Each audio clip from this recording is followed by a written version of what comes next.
Hello students, आज हम आप लोगों को मेंसुरेशन से संबंधित जो आपके फार्मूले होते हैं वो फार्मूले आपको हम समझाएंगे और इसमें विभिन्न प्रकार के चित्र होंगे। उन चित्रों को भी हम आप लोगों को समझाएंगे और उन चित्र के द्वारा आप लोगों को सूत्र के बारे में भी वर्णन आज हम बताएंगे। चलिए सबसे पहले हम शुरू करते हैं मेंसुरेशन में। यहाँ पे क्लॉक एंड एंगल आपको दिख रहा होगा। क्लॉक एंड एंगल रिलेशन मतलब घड़ी और कोण में आज हम आप लोगों को संबंध बताएंगे। तो अगर हम देखें तो जो घड़ी आप लोगों को स्क्रीन पर यहाँ पे साइड में दिखाई पड़ रही होगी, यहाँ पे सबसे यहाँ पे 1 2 3 4 5 कहने का मतलब है 1 से लेकर 12 तक के आपके संख्याएं लिखी होती हैं। और हमको आपको बता दें, हम ये भी जानते हैं कि एक संपूर्ण जो वृत्त होता है, कोई भी वृत्त हो, उसका जो कोण होता है वो 360 डिग्री का होता है। जो ऊपर ये बिंदु लिखा हुआ है, बिंदु बना हुआ है 360 के ऊपर, उसको हम डिग्री बोलते हैं, अंश भी बोल सकते हैं। तो संपूर्ण जो वृत्त होता है वो 360 अंश का होता है। अगर हम दूसरे पॉइंट की अगर बात करें, किसी घड़ी में समय का जो अंकन होता है एक संपूर्ण वृत्त के आधार मानकर ही किया जाता है। संपूर्ण वृत्त में आधार जो आपका होता है उसका आधार लेकर हम लोग मानते हैं, उसका अंकन भी किया जाता है। अब देखिए यहाँ पे आप लोगों को हम खास बात बता दें, घड़ी देखना सभी लोग आप लोग जानते होंगे। हम लोग घड़ी से यही देखते हैं कि क्या समय हुआ है और इस समय का हम लोग भिन्न भिन्न प्रकार से अपने दैनिक जीवन में उपयोग करते हैं। तो देखिए आपको बता दें, आप ये जानिए कोई भी अगर व्रत होगा उसका जो संपूर्ण कोण होगा वो 360 अंश का होगा। वो चाहे व्रत छोटा हो चाहे वो व्रत बड़ा हो, कोई भी व्रत हो, कहने का मतलब वो गोल होना चाहिए, व्रत होना चाहिए, तो उसका जो कोण होगा संपूर्ण वो 360 अंश का होता है। ठीक है, तो यहाँ पे क्लॉक एंड एंगल में कुछ इस प्रकार से कुछ हम बिंदु आपको बताएंगे। जैसे कि अगर हम बात करें यहाँ पे देखिए 12 गैप, कहने का मतलब है ये आप गैप समझ रहे हैं, 12 और 1 के बीच में हमने यहाँ पे गैप लिखा हुआ है। तो यहाँ पे जो गैप होता है तो 12 गैप जो होता है वो आपका 360 अंश के बराबर होता है। 12 गैप जो है वो 360 अंश के कोण के बराबर होता है। अब जैसे अगर आपको एक कोण निकालना हो तो आप क्या करेंगे, एक गैप का अगर हम कोण निकालते हैं तो 360/12 लिखेंगे, क्योंकि 360 तो आपका संपूर्ण हो जाएगा और 12 तक इसमें क्या होते हैं, 12 तक इसमें अंक लिखे होते हैं। तो 360/12, तो 12 से 360 को अगर हम डिवाइड करेंगे तो आपका कितना आ जाएगा, 30 अंश आ जाएगा। कहने का मतलब ये है एक गैप जो होता है वो आपका 30 अंश के बराबर होता है और एक गैप में 5 मिनट होते हैं। अतः एक गैप जो है वो आपका 5 मिनट के बराबर होता है। ठीक है, अब आप समझ गए होंगे, अगर एक गैप जो है वो 5 मिनट के बराबर होता है तो जो 5 मिनट हैं तो उसमें जो कोण होगा, 5 मिनट में जो हमारा कोण बनेगा वो 30 अंश का कोण बनेगा। इसी प्रकार 1 मिनट में जो होता है, अगर हम 1 मिनट की अगर बात करें तो 1 मिनट में कितने अंश का कोण होता है, तो 30 तो आपका 5 मिनट में हो गया और बटे में क्या करेंगे, 5 लिख देंगे। ठीक है, तो क्योंकि जो है 1 मिनट बराबर 30/5 कर देंगे। 30 आपका जो है क्या हो जाएगा, 30 अंश का आपका कोण होता है। हमें 1 मिनट का निकालना है क्योंकि 5 मिनट में 30 अंश का कोण बनता है और 1 मिनट में निकालने के लिए 30 बटे क्या कर देंगे, 5 कर देंगे, तो 5 छक्का 30, तो 1 मिनट जो होगा वो आपका 6 अंश के क्या होगा, बराबर होगा। 1 मिनट में जो अगर हम मेन इसमें बिंदु की बात करें तो 1 मिनट जो होता है, 1 मिनट में 6 अंश का कोण बनता है, 5 मिनट में 30 अंश का कोण बनता है। एक गैप जो होता है वो 5 मिनट के बराबर होता है और एक गैप में 5 मिनट होते हैं। 12 गैप में जो कोण बनेगा वो 360 अंश का बनेगा। एक गैप जो होता है उसमें 30 अंश का कोण बनेगा। उम्मीद करते हैं आप जो है क्लॉक एंड एंगल में जो रिलेशन था वो आप समझ गए होंगे। इसी के बीच में हम आगे बढ़ते हैं। यहाँ पे देखिए अब हम लोग मेंसुरेशन से संबंधित कुछ चित्रों के नाम समझते हैं। यहाँ पे दे रखा है वृत्त, आयत, वर्ग, त्रिभुज, समांतर चतुर्भुज, समचतुर्भुज, समलंब चतुर्भुज, घन घनाप, बेलन, खोखला बेलन, शंकु, शंकु का छिन्नक, गोला, अर्धगोला, गोलीय कोष। इस प्रकार से भिन्न भिन्न चित्रों के आपके क्या हैं नाम दे रखे हैं। अब चलिए हम लोग एक एक का वर्णन समझते हैं, कुछ आप अपने आप से समझिएगा। आगे देखिए यहाँ पे सबसे पहले अगर हम बात करें व्रत, ठीक है, तो अगर कोई व्रत है, व्रत की अगर बात करें तो व्रत में जो संपूर्ण ये रेखा खींची गई है, यहाँ पे देखिए जो मतलब केंद्र को छोड़कर आप कहीं भी अगर रेखा खींच देंगे उसे हम जीवा कहते हैं, लेकिन वो संपूर्ण रेखा खींची होनी चाहिए, तो ये आपकी क्या हो जाएगी, ये आपकी जीवा हो जाएगी। इसी प्रकार अगर हम बात करें, अगर फिर से बता दें आपको, व्रत है और केंद्र को छोड़कर अगर हम पूरी संपूर्ण रेखा इसे खींच दें, यहाँ पे इस प्रकार से आप देख रहे होंगे, इस प्रकार से अगर रेखा खींच दें तो आपकी जीवा हो जाएगी।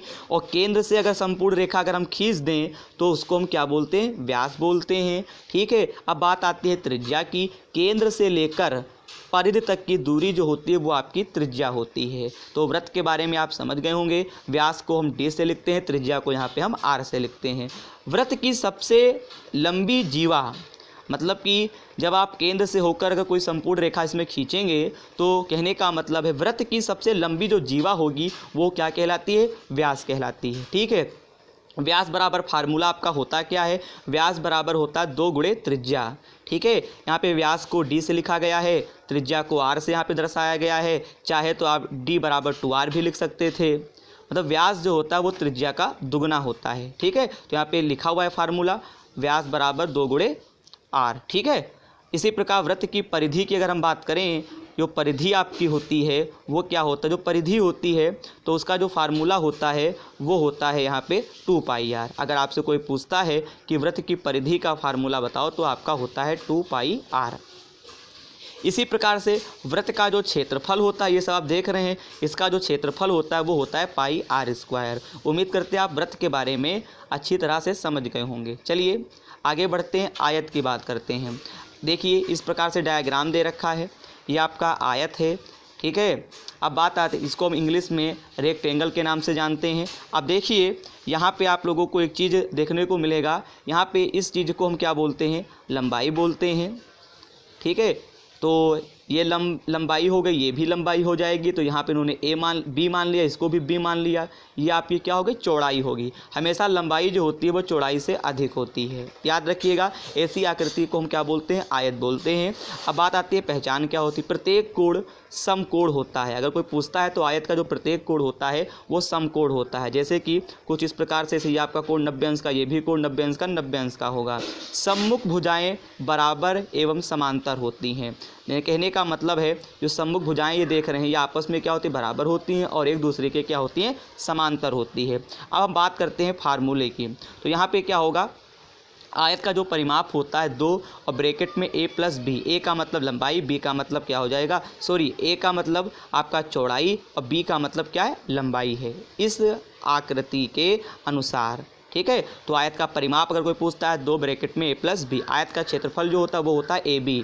कहने का मतलब है लंबाई गुणे चौड़ाई या चौड़ाई गुणे लंबाई, दोनों आप लिख सकते हैं कैसे भी करके, कि गुणे का निशान है इन दोनों के बीच में, आगे पीछे आप लिख सकते हैं। बात आती है आयत का विकर्ण। अगर आपको आयत का विकर्ण निकालना है तब आप फार्मूला कौन सा यूज करेंगे, रूट में a² + b², इस फार्मूले को आप यूज करिएगा। इसी प्रकार आगे बढ़ते हैं, वर्ग। वर्ग की बात करते हैं तो देखिए वर्ग की जो चारों भुजाएं होती हैं वो समान होती हैं। अगर इस प्रकार से आपको आकृति दिखाई दे रही हो तो आप समझ जाइए कि वर्ग है। और देखिए यहाँ पे समझने का पॉइंट भी दे रखा है, चारों भुजाएं बराबर एवं समांतर होती हैं। प्रत्येक कोण जो होता है वो क्या होता है, 90 अंश होता है। आयत में क्या था, भुजाएं एक दूसरे के सम्मुख समान थी और यहाँ पे चारों भुजाएं क्या होती हैं, समान होती हैं और प्रत्येक कोण क्या होता है, 90 अंश का होता है। अगर हम फार्मूले की अगर बात करें तो वर्ग का जो परिमाप होता है वो होता है 4a और वर्ग का क्षेत्रफल जो होता है वो होता है a², मतलब भुजा स्क्वायर। वर्ग का जो विकर्ण होता है वो होता है a√2 होता है। आगे बढ़ते हैं, बात आती है त्रिभुज की।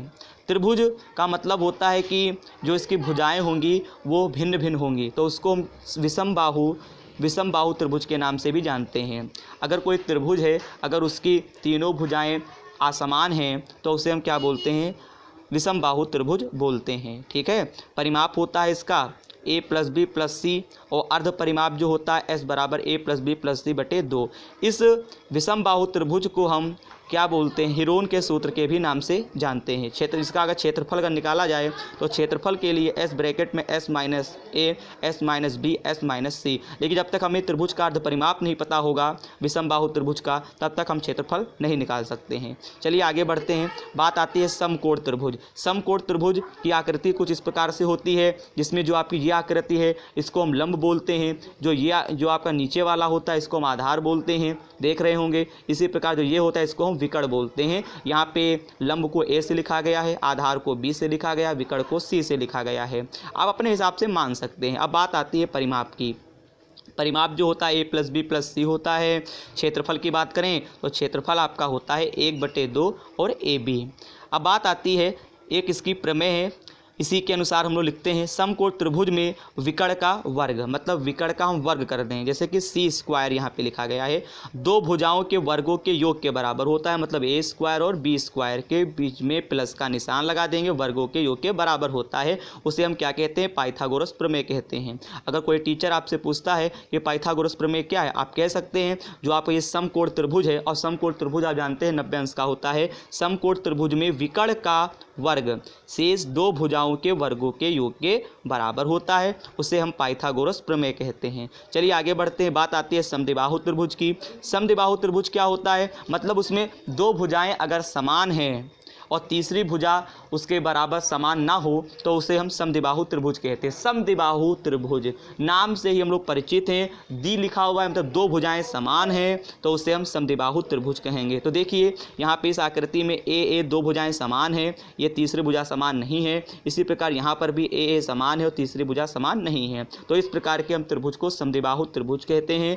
अब यहाँ पे दो भुजाएं समान लंबाई की होती हैं तो उसको हम क्या कहते हैं? समद्विबाहु त्रिभुज कहते हैं। आकृति आप समझ गए, ठीक है। इसमें जो मेन पॉइंट है वो भी आप समझ गए होंगे। परिमाप का, इसका परिमाप निकालने का फार्मूला होता है 2a + b। क्षेत्रफल जो होता है 1/2 a² होता है। विकर्ण, अगर विकर्ण की बात करें तो विकर्ण जो होता है d बराबर नोट किया जाता है a√2 हो जाएगा। ठीक है, चलिए आगे बढ़ते हैं। समबाहु त्रिभुज।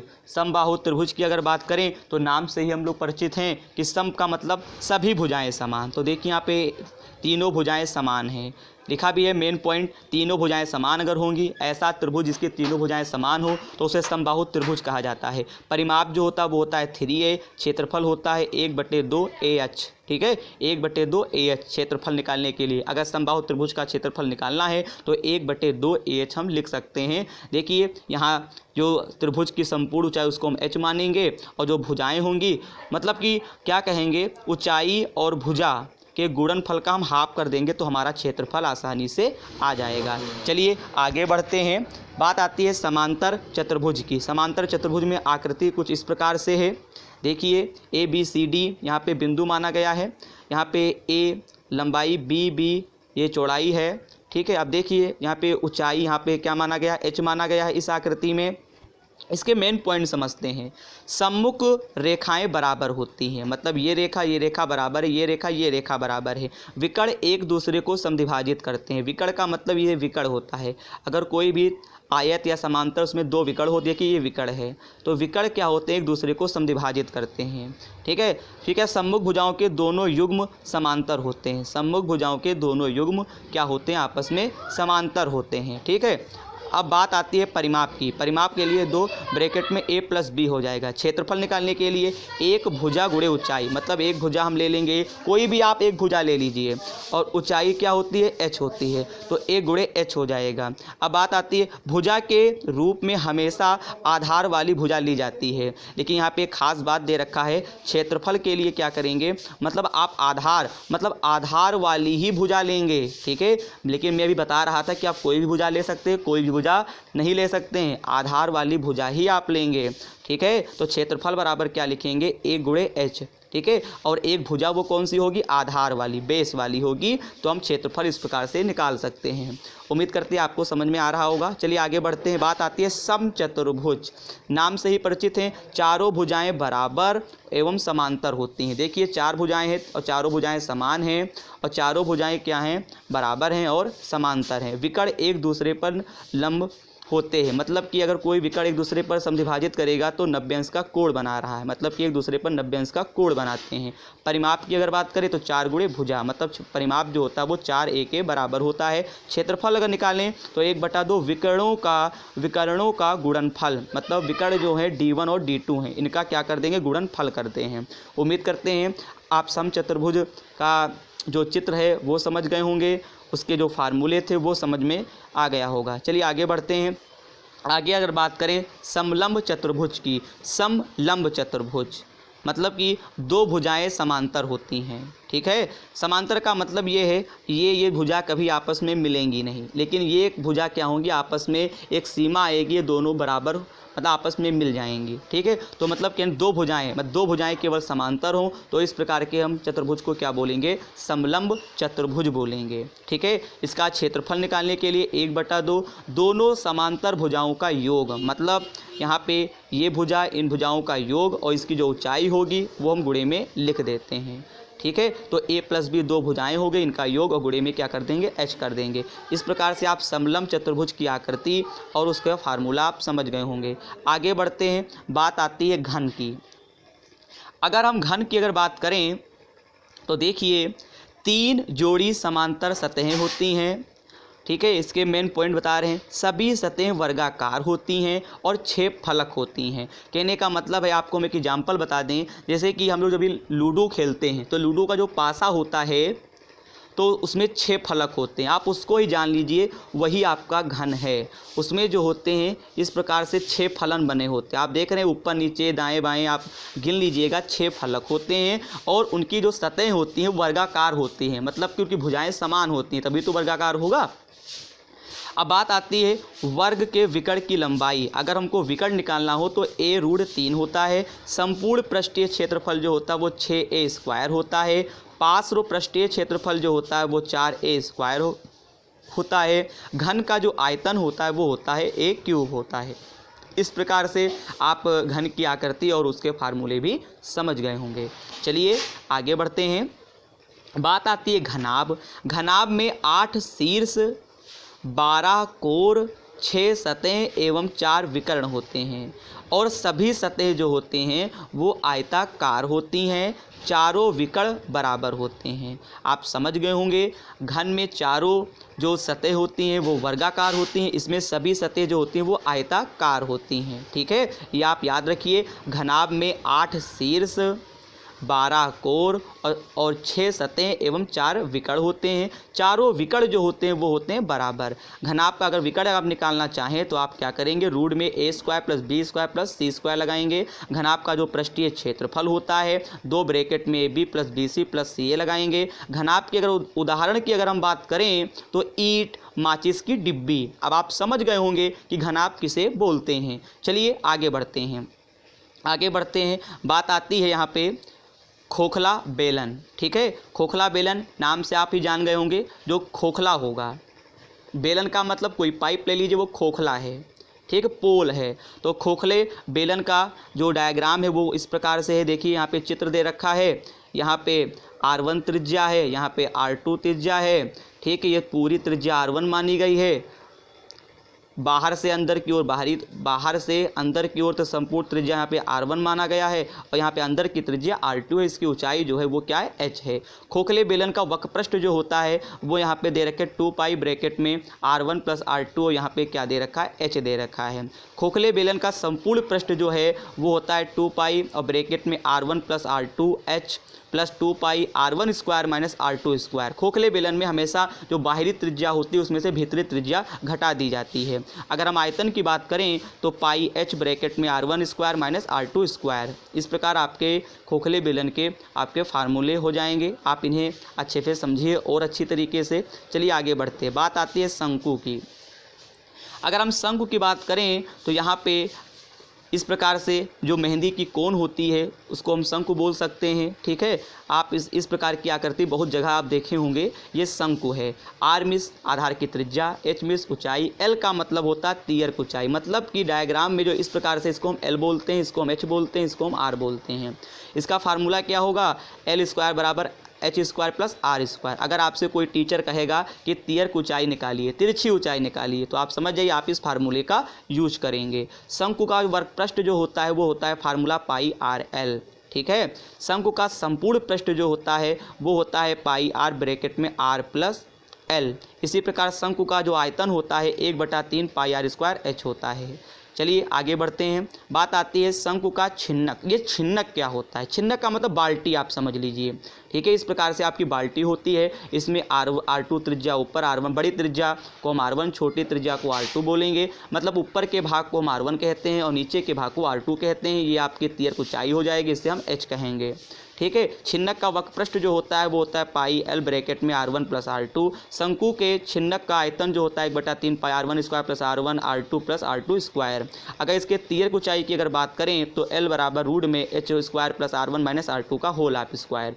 इसी प्रकार से उम्मीद करते हैं आप शंकु का छिन्नक की जो आकृति है वो और फार्मूले उसके आप समझ गए होंगे। चलिए आगे बढ़ते हैं। बात आती है गोला।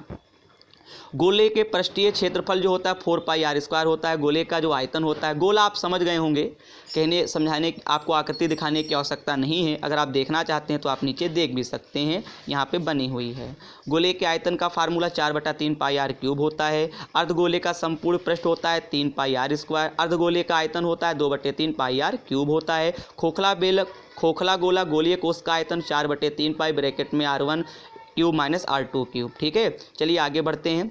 चलिए आगे बढ़ने आप उम्मीद करते हैं आपकी कुछ ही आकृतियाँ होंगी जो आपको नहीं बताई गई, लेकिन वही आकृतियाँ नहीं बताई गई हैं जो आप पहले से ही जानते हैं। लेकिन जो यहाँ पे आकृतियाँ बताई गई हैं वो आपको कभी भी आप उनके बारे में अच्छी भली भांति आपने जानकारी नहीं पाई होगी। उम्मीद करते हैं कि आपको जो भी आज समझाया गया है मेंसुरेशन से संबंधित फार्मूले, उनकी आकृतियाँ, वो आप समझ गए होंगे। प्लीज़ वीडियो को आप लाइक और शेयर और सब्सक्राइब ज़रूर करिए। अगर आप सब्सक्राइब कर चुके हैं तो मत कीजिएगा। ठीक है, और जो है इसे ज़्यादा से ज़्यादा लोगों को आप पहुँचाएँ। धन्यवाद।